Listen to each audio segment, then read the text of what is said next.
Good afternoon, everyone.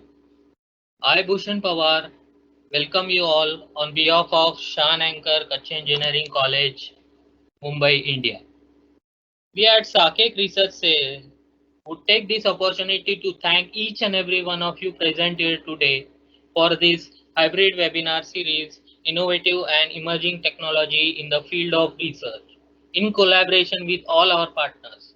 Today, I am addressing you to the webinar on energy scenario and India's response. The speaker for the webinar is Mr. Rajkiran Bilolikar. Our speaker, Mr. Rajkiran Bilolikar, is currently working as an associate professor in Center for Energy Studies at Administrative Staff College of India. ASCI provides training to senior civil servants and other top officials of public sector and undertakings in India, and also provide advisory services to various governments. At the Center for Energy Studies, Professor Biloilkar leads the energy efficiency and renewable energy projects. Mr. Biloilkar has worked in a Maharashtra State Electricity Distribution Company, one of the largest electricity utilities in India prior to joining ASCI. His more than 19 years of experience in electricity distribution management, energy efficiency policy, renewable energy, strategic management of power utilities, climate change, and sustainability and clean mobility. Mr. Rajkiran Bilolikar played a key instrumental role in operational mandatory compliance of energy conservation building code in the state of Telangana and Andhra Pradesh. Currently, he is working on strengthening the implementation of energy efficiency code compliance in both states, along with the clean mobility promotion in India. He is also the member on the technical committee established by Bureau of Energy Efficiency to look into the residential building codes. He has published several conference papers, journal papers, issues brief on the power sector management, energy efficiency in buildings, and renewable energy. He is speaker at the various international summits and conference, presented his findings in various events in USA, Europe, Philippines, South Asian countries, etc. He is resource person for World Bank, ADB, SAFIR, and SAC Energy Center. He has worked on several assignments in power sector in India, Sri Lanka, and Bangladesh. He holds an MBA in power sector management from National Power Training Institute, India, and Bachelor's of Engineering from Government of Engineering College, Aurangabad, Maharashtra. Sir, we welcome you all on this hybrid webinar series at the SAKEC Research Cell. Before handing to our speaker, I would like to make a note to my all attendees that if you have any queries or you want to ask any question to our speaker throughout the session, you can ask in a question and answer chat box. Most frequently asked question will be asked at the end of the talk. Now I request our speaker to share the content with all the attendees and start the session. Thank you, Mr. Bhushan, and thanks, Shah and Anchor Kachi Engineering College and Dr. Nilakshi Jain and other faculty members for giving me this opportunity to discuss this topic with all the participants across the sectors across the globe, whoever participating this hybrid webinar series. Really, I appreciate the efforts of college as well as all the people who are involved in this to conduct this webinar in these difficult days and exchange the knowledge with the students and other participants. So I thank you very much for giving me opportunity. So we are actually going through a very difficult phase of COVID-19 pandemic, and various impacts are happening across the globe. The industry is closed. In fact, the entire life is closed, and we are actually got shut down in mostly in our homes and houses, and thinking about when this pandemic will end and when people will actually discover the medicine or vaccine, and how the economy will get revived after this pandemic. And obviously, at the same time, we are trying to understand what is the impact on existing economy, various sectors of this economy, and that is why I requested the organizers that let me talk on this subject so that I can share certain kind of findings by International Energy Agency and other agencies, and how we are thinking, how we are responding towards that, and how we can actually come out of this particular kind of situation. So, thank you very much for giving me this, and I will just share my presentation now. I will keep my video on off mode and then share the.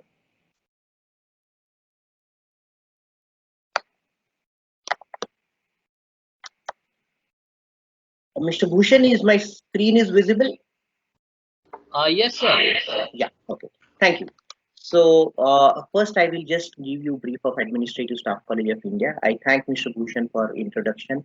And as he mentioned, Administrative Staff College of India is established at Hyderabad in 1956 by C.D. Deshmukh, first Finance Minister of India, as an initiative of Government of India and Indian industry to give training for practicing managers. Those were the days when the practicing managers were leaving the country, and senior civil servants and bureaucrats, they required certain kind of management training, and this college got established. In fact, this college is like the prior to Indian Institute of Management Ahmedabad, and this college set up the management education in the country, and it has pioneered post-experience management training in India. We have trained more than 1 lakh 50 to 1 lakh 80,000 senior bureaucrats till now.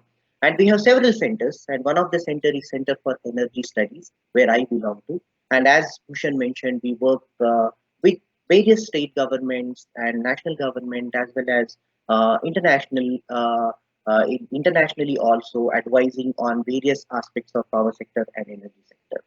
So coming to the today's topic, that what is like global energy demand in COVID-19 scenario, which is really affecting all of us, and then we can start.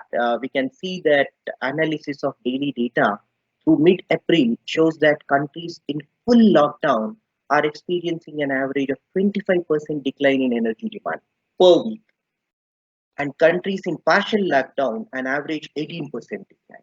Why? Because we all know the industries are shut down, the mobility is totally almost it is jeopardized, and then the other even schools and institutes and daily service industry and all other industries are almost down, and hence obviously the energy demand is actually getting declined, and hence the global energy demand declined by 3.8% in the first quarter of 2020, which is really a crucial point, because the energy demand actually suggests the entire economic growth. It is one of the parameter to understand the GDP and understand the growth of the entire global economy. Uh, the global energy demand, primary energy demand, normally it actually splits into the oil demand, coal demand, nuclear power, and renewable energy. If the entire global energy demand is declining by this percentage by 3.8%, then we can see that if we what is the impact on coal, what is the impact on oil, what is the impact on nuclear energy, what is the impact on renewable energy. So let us see. Global coal demand was hit the hardest, falling by almost 8% compared with the first quarter of 2019. But slowly it is again picking up. Basically, the reasons for this sharp coal demand decline is because of People's Republic of China coal-based economy was the country which was the hardest hit by COVID-19 in the first quarter, and now they have started the factories, they have started their industry, and hence the coal demand is again certainly slightly increasing.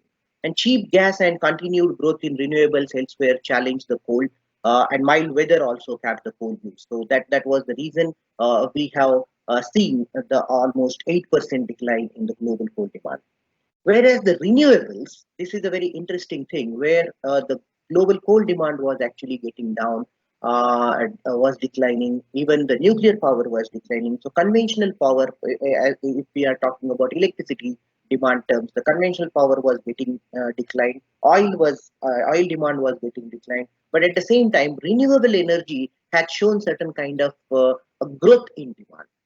Why? Because it has the priority dispatch in almost all countries across the globe, and hence the renewable, because of this decline and the non-availability of other sources, the renewable energy shown posted a growth in demand. Coming to the electricity demand, has been depressed by 20% or more during periods of full lockdown in several countries. So, what is the impact of this global energy demand in COVID-19 scenario? The result of such a scenario is that energy demand contracts by 6%, which is the largest in 70 years in percentage terms and the largest ever in absolute terms. So it is like never we have never experienced this particular kind of demand decline in last 70 years. So the impact on energy demand in 2020 would be more than 7 times larger than the impact of the 2008 financial crisis on global energy demand, and that will have various impacts in the entire economy and all. I will show you in next few slides. So all fuels got affected, as I mentioned. Oil demand, the projections by International Energy Agency and other agencies are the oil demand could drop by 9% or 9 million barrel per day on an average across the year, returning oil consumption to 2012 levels. And that's where we have to seriously think about this. Coal demand could decline by 8%, in large part because electricity demand will be nearly 5% lower over the course of the year. And the recovery of coal demand for industry and electricity generation in China could offset larger declines elsewhere, but then still it is a matter of concern. Gas demand could fall much further across the full year than in the first quarter, with reduced demand in power and industry applications. As the demand in power is reduced, obviously the gas demand across the globe and will show the decline. Nuclear power demand will also fall in response to lower electricity demand because nuclear power always as caters to the base load, and where now in fact in India the conventional thermal power generating plants are running at somewhere around 55 to 60% PLF, and hence the demand which is already down, and then obviously the nuclear demand which caters to the base load, that has to be also reduced as far as India, but across the globe as well. Renewables demand is expected to increase because, as I mentioned, of low operating costs and preferential access to many power systems, and recent growth in capacity, and some new projects coming online in 2020 will also boost output. So, the if we actually think about the entire global energy demand here, the global energy demand is declining in all segments, whether it is oil, whether it is coal, whether it is gas, and whether it is nuclear and electricity. But renewable energy is really showing certain kind of growth and certain kind of increase in demand. Now, coming to then again, the impact on global energy demand because of COVID is in IEA estimates for 2020, global electricity demand falls by 5%, with 10% reductions in some regions.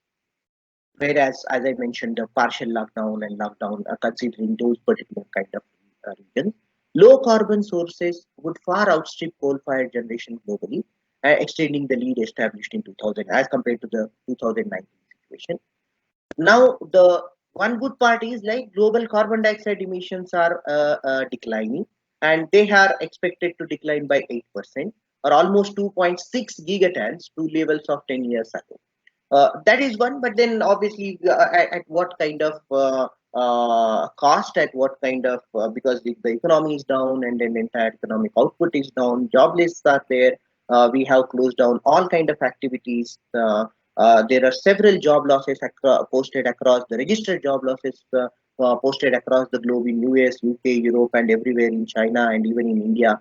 And at that cost, we are actually the global carbon dioxide emissions are expected to decline by 8%. So such a year-on-year reduction would be the largest ever, 6 times larger than the previous record reduction of zero point 0.4 gigaton in 2009 caused by global financial crisis. That is the extent we have reduced the carbon dioxide emission in last 10 years, and twice as large as the combined total of all previous reductions since the end of World War II.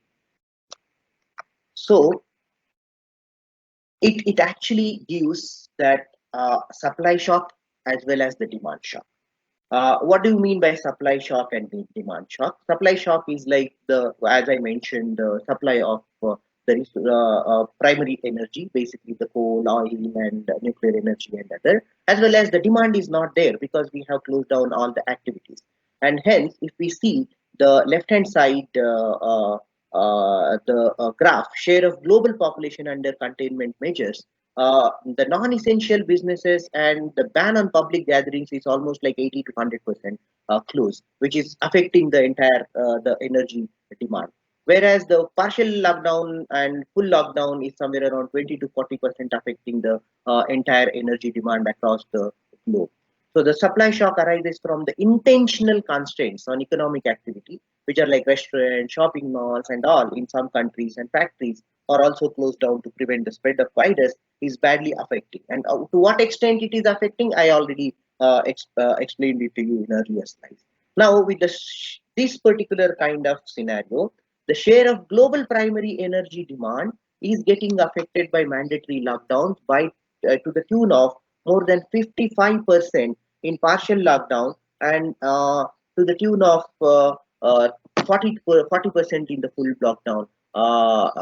This particular kind of impact is there. So the demand side shock arises from the impact on consumers' disposable income because, as I mentioned, the job losses are there, industries are closed, and everything. So our consumers, our disposable income is limited, corporate investment activity is limited, and because of this, the exact extent of employment loss is determined by that country specific labor market institution. But in every country, lockdowns have been accompanied by historically this unprecedented spike in unemployment and reducing the entire demand. And that shock is that shock is also there in the market. So what it means on the economic output? Whatever I discussed till now, what it means? It means the overall estimate suggests that during the lockdown phase, economies can expect a 20 to 40% decline in economic output, depending on the share of the most affected sectors and the stringency of measures. So this is really impacting. Means like what these estimates suggest because of the lockdown. It is. I'm actually mentioning that I'm not mentioning here the decline in energy demand, decline in energy particular kind of growth, but I am mentioning here the economic output.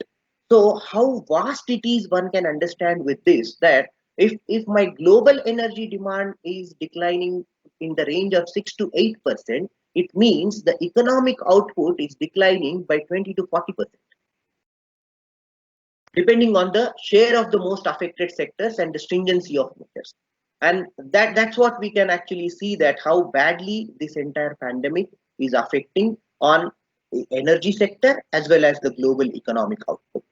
So at the global level, it translates the 20 to 40% decline in economic output with the 6 to 8% of the decline in energy demand. It translates into a 2% drop in expected annual GDP for each month. That is very important. Please, it's like it translates into 2% drop in expected annual GDP for each month of containment measures, confirming the 2 to 3% order of magnitude put forward by the president of the European Central Bank in early April this year. So this is like it is across the sectors as I mentioned in this graph. It is also the source is uh, international the European Association and IEA, agriculture, mining and quarrying, business, trade and public services, hotel, restaurants and other services, manufacturing, utilities and construction, transport services, and then hence the overall GDP is like somewhere around 2 to 3%, in between 2 to 3%. A drop is expected in annual GDP for each month. Italy is, as we all know, is badly affected. France and India. Coming to India, it is somewhere around 1 to 2% drop is being expected in annual GDP because of this 20 to 40% decline in economic output. As we are experiencing that particular kind of energy demand growth reduction or energy demand decline in the country. if we see when it happened, means like historically how this GDP actually got down and then how we have revived this. We experience in historically the change in annual change in real GDP. We experience in World War I period, World War II period, like 1910 to 1920 and 1940 to 1950 in between, and then in post-war recession, basically in 2008 financial crisis, we have experienced this, and now it is again like the situation is the war, World War II and post World War II situation kind of thing, where the right hand side IMF January 2020 expected the decline by 5%, but then OECD early March 2020 they expected the much reduction in that particular GDP. And then IMF April 2020 baseline suggested that it will be somewhere around 2 to 3%. And IMF April 2020 longer outbreak phase. If this outbreak will be longer, means like the entire world now they are expecting that this is the first part of the pandemic, and then second phase of pandemic if it comes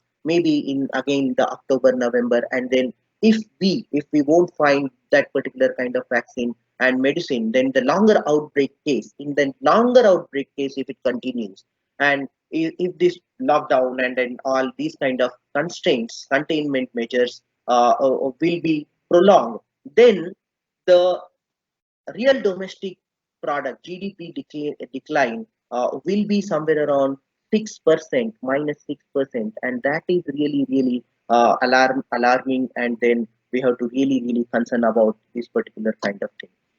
So coming again back to the rate of change in global primary energy demand, because it's a continuous process. Means like once you think that the energy is reducing because of the containment measures and the lockdown period, and energy demand is declining, but then at the same time your all economic activities are shut down and economic output is declining by 20 to 40%, and then again it is actually you are entering into vicious cycle of the energy demand reduction. So with this, such a decline has not been seen for past 70 years in primary energy demand. Again, the Spanish flu in 1910 to 1920, it reached to certain -20%, -18% kind of thing.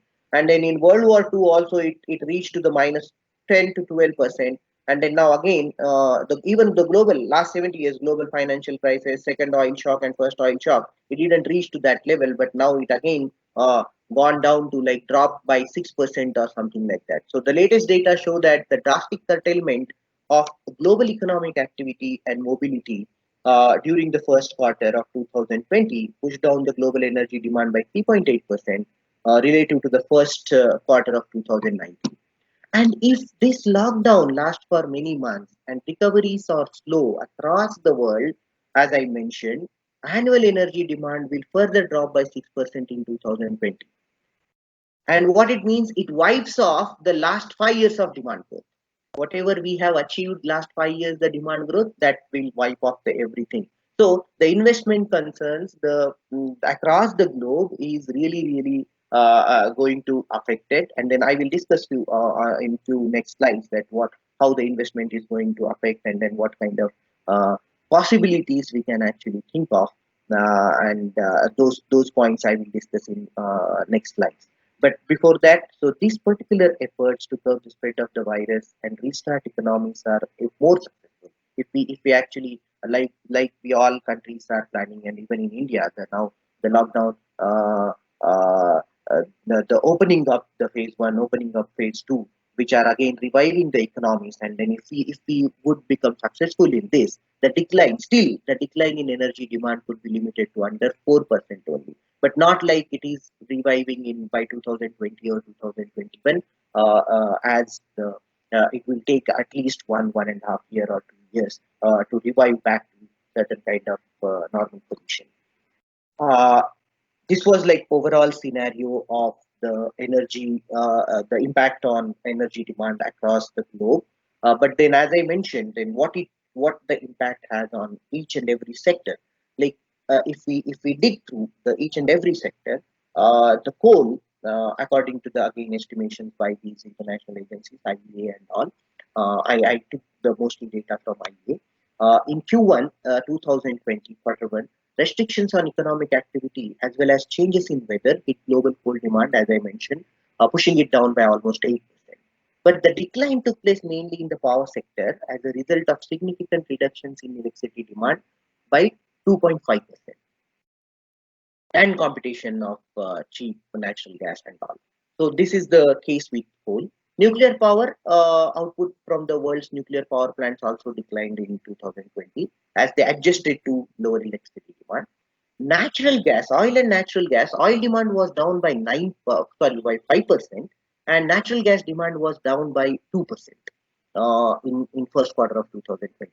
And renewable energy, as I mentioned, it is increased by 1.5% in quarter one because of because of the points I mentioned earlier. But the additional output of new wind and solar projects are also completed over the past year, which are also giving certain kind of uh, uh, momentum to the increase of renewable energy and certain kind of priorities, priority dispatch rule regulation in electricity industry giving the boost to the renewable energy. Now, with this scenario, with whatever the scenario and whatever the data till now, the full year projections in current energy, current in context of energy, what will be the full year projections? Uh, it suggests the data suggests that the oil demand could drop by 9 million barrel per day on average across the year, returning oil consumption to 2012 levels. Coal demand could decline by 8% in large part due to falling electricity demand, or nearly 5%, over the course of the year, pushing down output from coal-fired generators by more than 10%. So this is like India is heavily dependent on 70% of the energy comes from coal-fired generators, and then it may decline further. But then India has the balance of renewable energy, and renewable energy can may uh, give certain kind of balance there. Gas, we are not concerned in India, we are not concerned about gas, but across the globe, the gas demand across the full year could fall much further than Q1, near somewhere around minus 5% or minus 4.5%. Nuclear power is also fall to respond lower electricity demand, as I mentioned, and renewable energy, or I already mentioned about the renewable energy in my earlier slides. Carbon dioxide emissions, this is one good thing which is, but then at what cost? That is always important for human beings. On sustainability, obviously this looks in a very good kind of situation, but then it is at the cost of human lives, at the cost of human economy, at the cost of growth and everything. So global carbon dioxide emissions were over 5% lower in quarter one than 2019, mainly due to 8% decline in emissions from coal, 4.5 from oil, and 2.3 from natural gas. It fell from more than energy demand as the most carbon intensive fuels experienced the largest declines in demand. As you see the graph here from 1900 to 2020, which was second oil shock, it got somewhat down, but then in 2020 it actually it is declining very sharply. Global carbon dioxide emissions are expected to decline even more rapidly across the remaining 9 months of the year to reach to 330.6 gigaton of the 2020. So almost it is 8% lower than in 2019 because of all whatever I mentioned till now in my earlier slides, and the containment measures, and even in like the second phase of pandemic, if it comes in October or November, then again this particular thing has to be thought, and then impact of carbon dioxide emissions much more, and then the emissions will be declined. So this would be the lowest level since 2010. Such a reduction would be the largest ever, 6 times larger than previous reduction post World War II.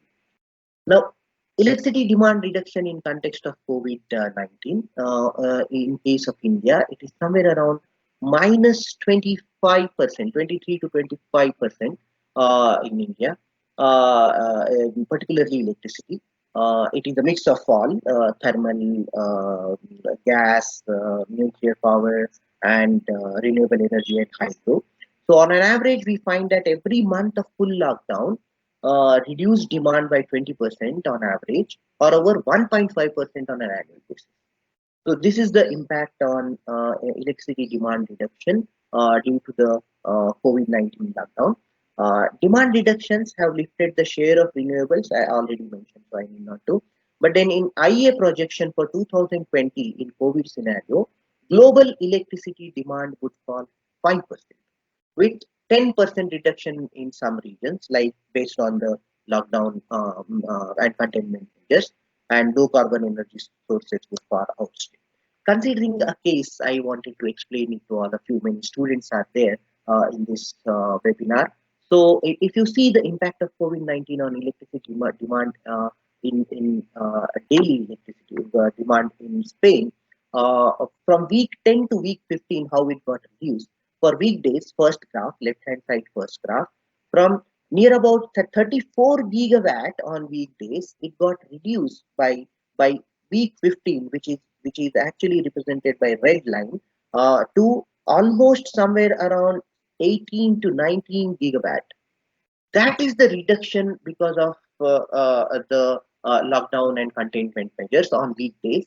On Saturday and Sunday also, if you see, from 30 gigawatt to somewhere around uh, 17, 18 gigawatt on Saturday, and Sunday is also same kind of thing.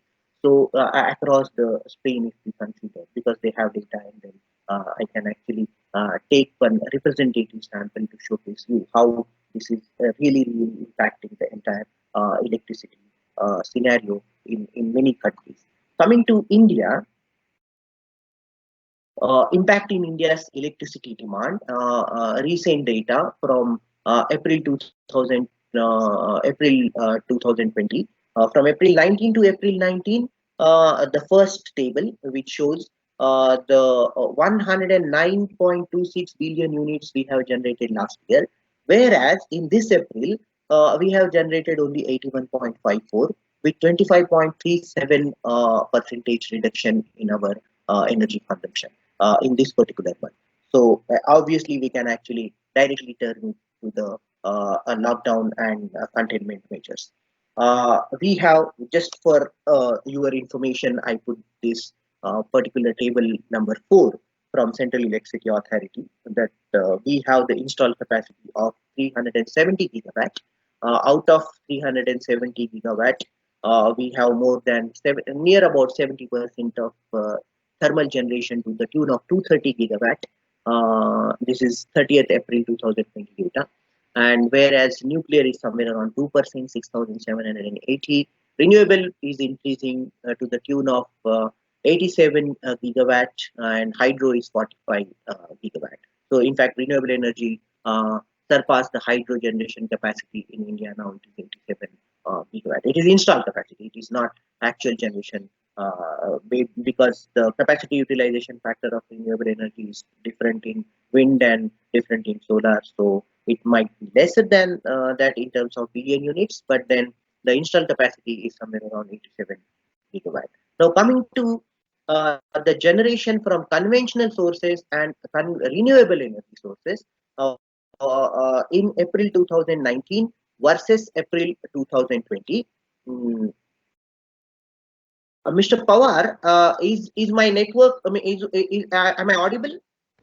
Yes, ma'am. Yes, sir. Yes, Yes, sir. sir. Yes, sir. Okay, because it is showing me bad network quality, and that's what I am asking. Anyway, uh, thank you very much. Thank you, Bhushan. So, coming to the April 2019 consumption versus April 2020 consumption, including the renewable energy sources, we can see the generation from renewable energy sources in April 2019 last year was 9.869. Uh, uh, this is also billion units in India. Whereas in April 2020, the generation from renewable energy sources is 10.374 billion units, a sharp increase of 5.12% in this particular month. Whereas in conventional generation, it shows a decline of minus 25.37%, with the overall decline of 22.85% in electricity demand in India because of this pandemic and because of this COVID-19 lockdown and containment measures across the country.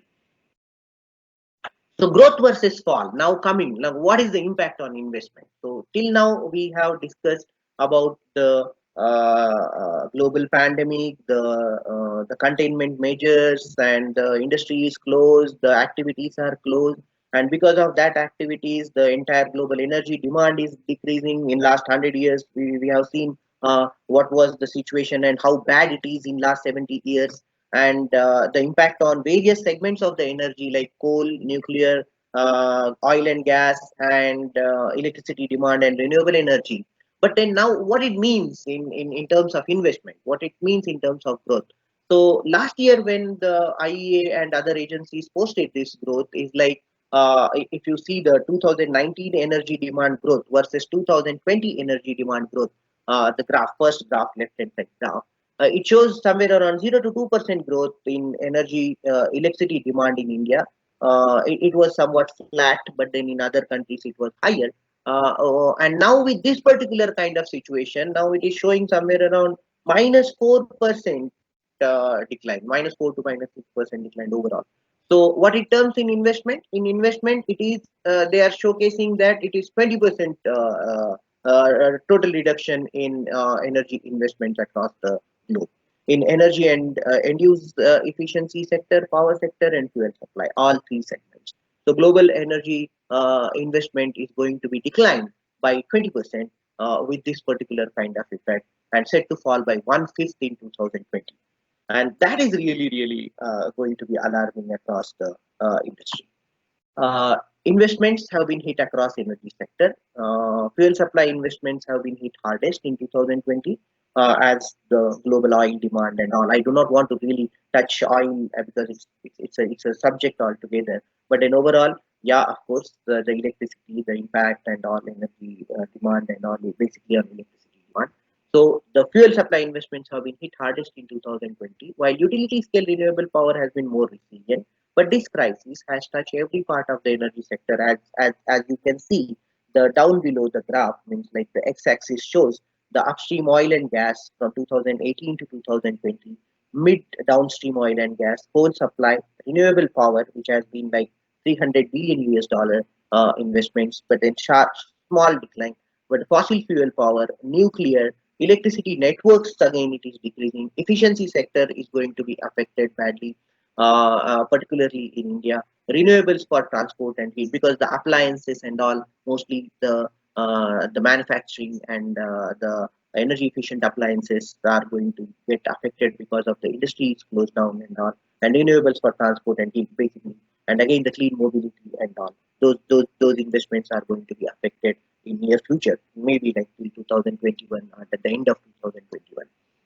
The energy investments, if I see versus GDP, in fact, energy should be in the front line of the world's push for sustainable development.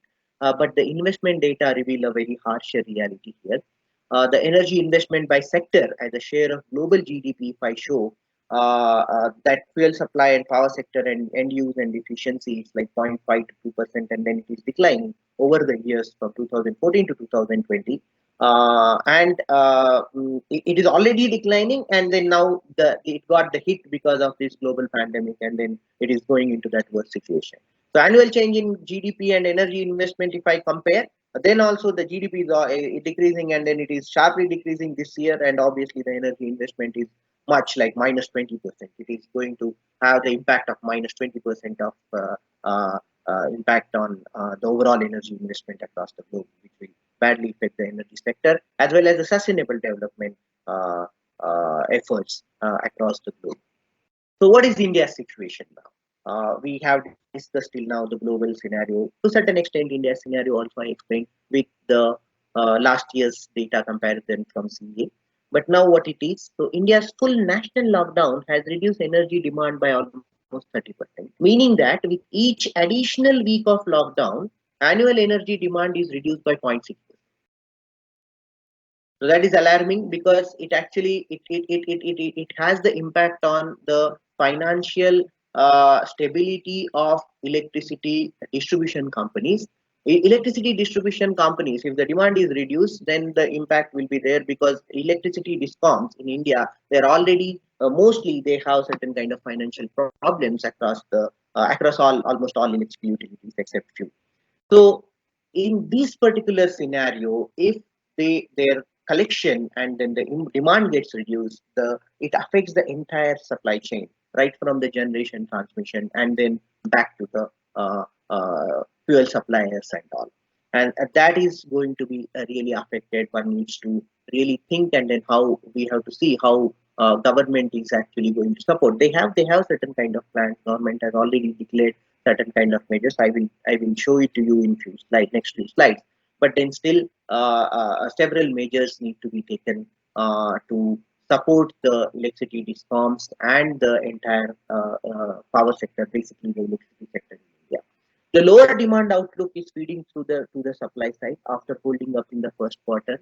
Prices for thermal coal tumbled in April, but then the impacts have been particularly strong in export-oriented producers such as Indonesia and all, where we are getting uh, coal and other things. But in India, this is not yet the case in China and India, where large state-owned companies follow long-term strategies driven by factors such as energy security and local jobs, and the public sector undertaking like Coal India, they are dominant and they are producing it. So they reported an all-time high production level in March 2020.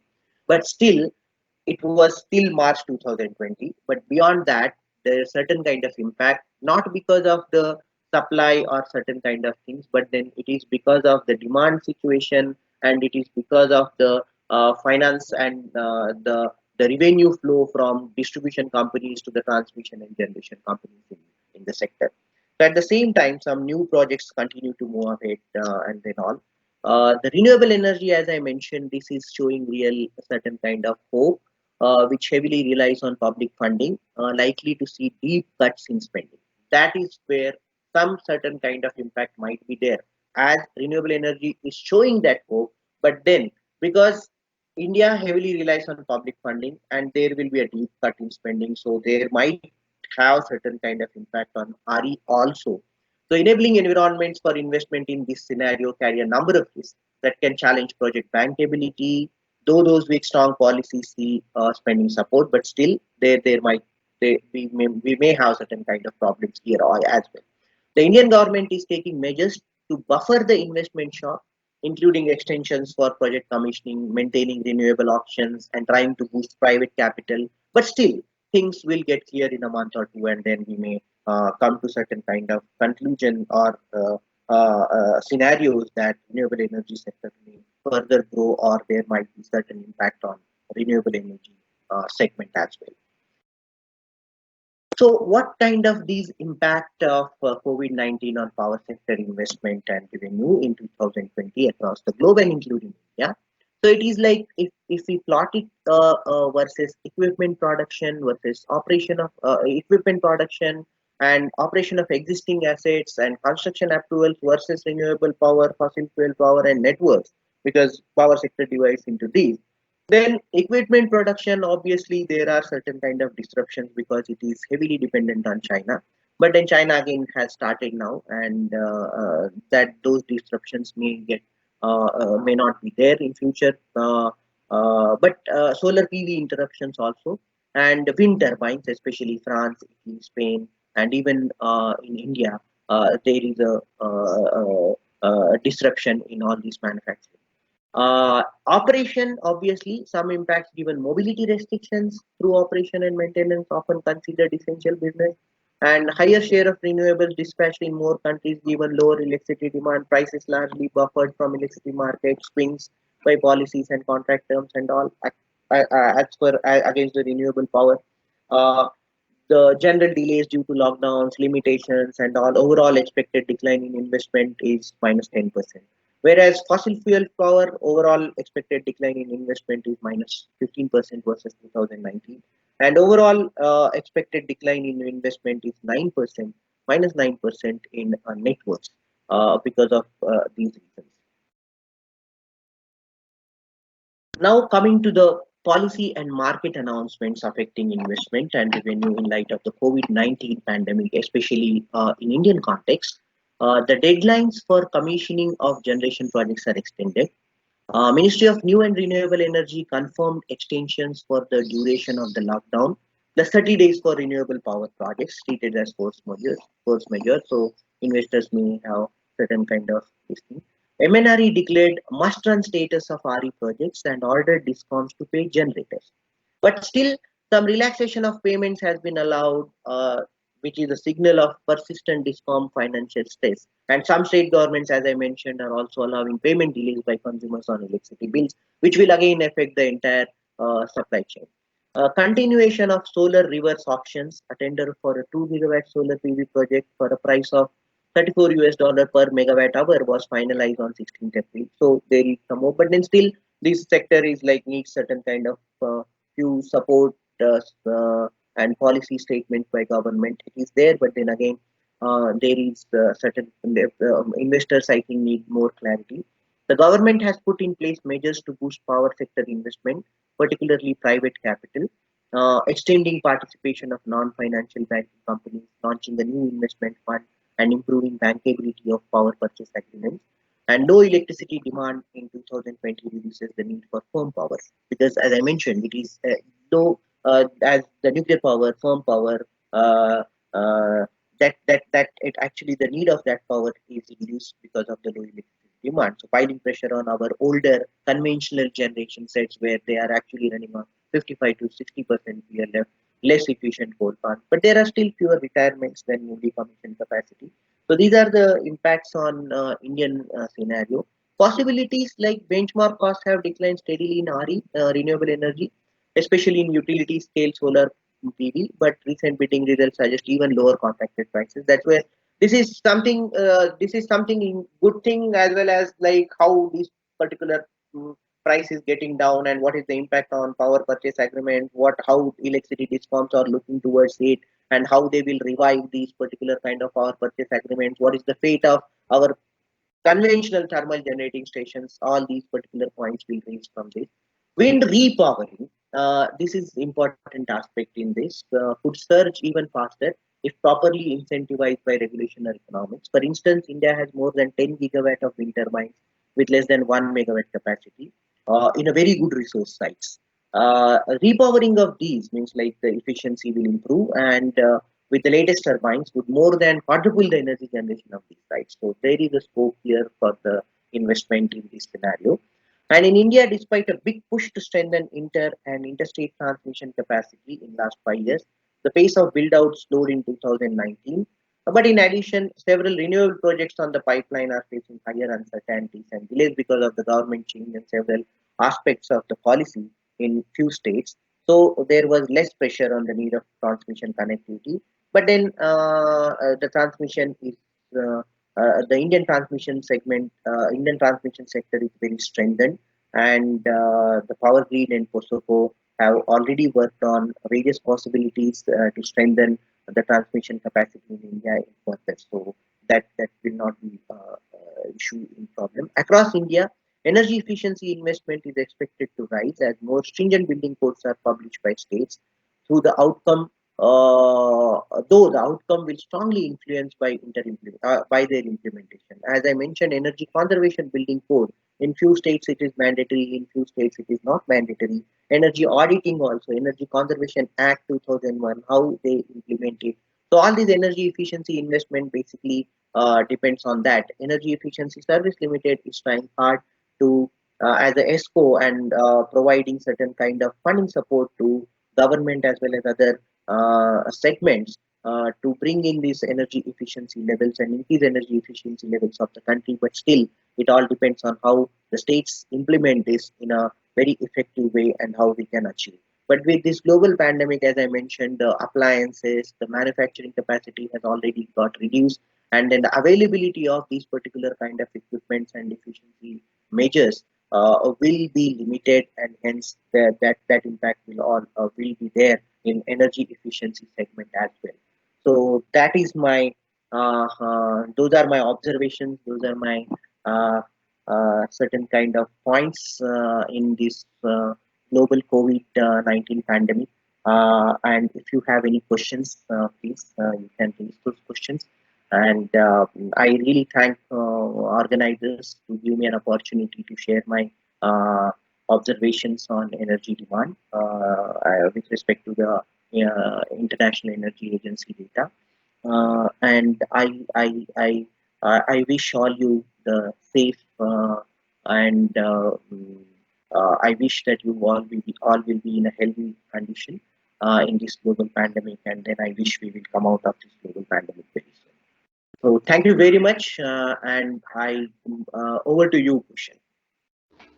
Thank you very much, sir, for the very wonderful session and your views on the in this global pandemic situation on the economy. Sir, there are a few questions that asked by the participants.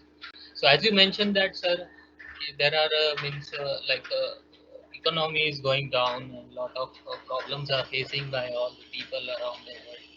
So, the free so if offices are shut down, malls are not working, restaurants are not working. So there are definitely reduce in the uh, demand of electricity all over the world.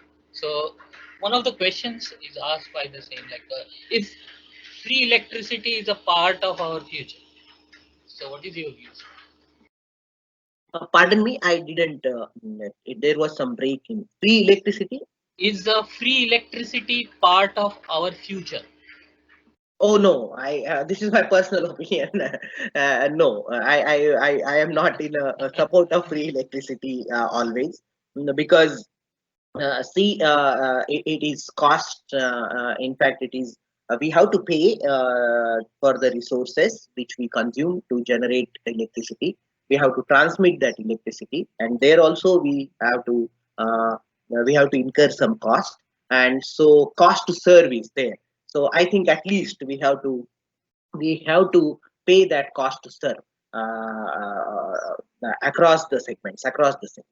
The cross subsidy component and other component that need to actually have the attention to bring up the vulnerable people to into the mainstream, and how we can actually adjust that.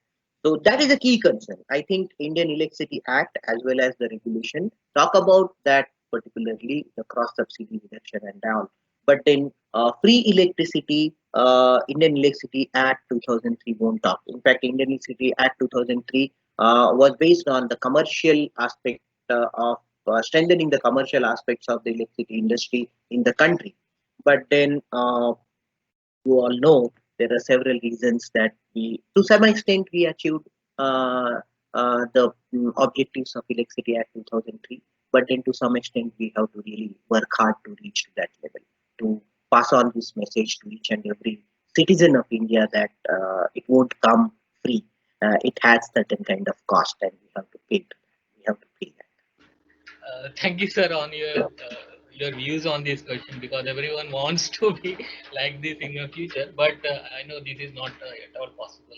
Nothing comes free, isn't it? It's like you pay for your transport, you pay for everything, you pay. So Yeah, sir. Yeah, sure. Sir, next question is you are talking about more about the nuclear industry. So, will we see a revival of interest in the nuclear industry? Oh, sorry, I am not an expert in nuclear power, but then whatever the general knowledge which I have in the Indian industry, it obviously nuclear is one of the best thing to supply the base load and the firm power. And if you have nuclear energy, I think in some way it is clean also. But barring the radioactive disposal and all, if you ensure that particular thing, and I think nuclear is one of the good energy source in the complete total energy mix. It gives you it actually strengthens the power sector with proper firm power and proper base load power. But obviously, you need nuclear fuel and the advanced technology to maintain the nuclear power plant and the disposal of the nuclear waste, radioactive waste. So if you overcome these things, I think nuclear power is one of the best. Thank you, sir. Sir, there is another one more question. It's like in such a pandemic condition, like oil industries are like very much facing the problems. Like, so is there is an end of the fracking? Means that companies are no need to means get the more fuel from the earth's surface. So if there is a means end of the drilling process all over the world. I don't think so because this is my personal opinion. Again, I don't think so because what happens in war situation we destroy the infrastructure and all, and then hence the economy goes down. But here in the pandemic, our resources are intact, and then population and demand will also be there. It is just because of fear of pandemic we have stopped all our economic activities, and hence the impact is there. But as soon as we actually come out of this pandemic and start the economic activities, like say consider India, India has we have a huge demand and we need resources. So we cannot just stop. So I think the demand will again revive and the economy will also get revived. So do the all that. Sir, one more question. Like one of the participant asked, like hydrogen is like a more available resources available on the surface. So, if there is hydrogen-based fuels in the future will be available, but Obviously, if the technology permits and then if cost permits, see everything works on cost economics, isn't it? Why I am actually 10 15 years back my solar panel used to cost me somewhere around per unit cost was somewhere around 13 rupees or per kilowatt panel was more than 1,30,000 rupees. Now that particular panel is available for 35,000 rupees and even like 2.4 rupees per unit cost, the cost of generation I am talking about. If the technology reaches to that maturity level, and the now in any innovation and in any research and development there are four stages. One is like research and development where you put lot of money so that the cost of that particular kind of whatever innovation or whatever coming to the electricity and hydrogen as a fuel, that particular cost will be very high. Then again it once you achieve certain kind of level in that research and development you move to the certain kind of level to test it. After testing that you reach to certain kind of maturity model where you try to implement across the segments across the population or across the usage, where government because they trust that yes this technology works, and hence the governments come forward to actually produce that particular kind of thing on economies of scale, and then they support through our whatever government funding as part of like feed-in tariff or government-based incentives and subsidy, capital subsidy and all. Once you avail these things and then develop that technology and then send in that technology further, and then it reaches to the market maturity model. So market maturity model means everyone knows, everyone is aware, it is easily available. You can actually prepare that, you can manufacture that, or you can produce that, and then the cost of that particular kind of production or the cost of generation will get drastically reduced. Once you reach to that level, I think people can accept it because of low cost. So these four stages every technology has to pass. So I think thank you very much. hydrogen has not reached to that market maturity. Once it reaches, obviously no one will stop. You will go for it. Okay, okay, sir. Thank you very much, sir, for being with us and sharing the knowledge in the such a Thank you, Kishan. Thank you. pandemic condition. Sir, we would like to appreciate. I mean, give you as a token of appreciation, we give you the provide you the certificate. So please accept it will appear on your screen. So Oh, thank thank you you. very much, sir, Thank you. Thank you. for Convey my joining with regards us. to Dr. Neelakshi and convey my regards to Professor Dhande, Uh, who is my batchmate at Government College of Engineering. He is faculty in your college. So because yes. of him only, I came to know about this and I accepted. So I really thank him for giving me opportunity and introducing me to all of you people. So I hope you Thank, enjoy. Thank you very much. thank you very much.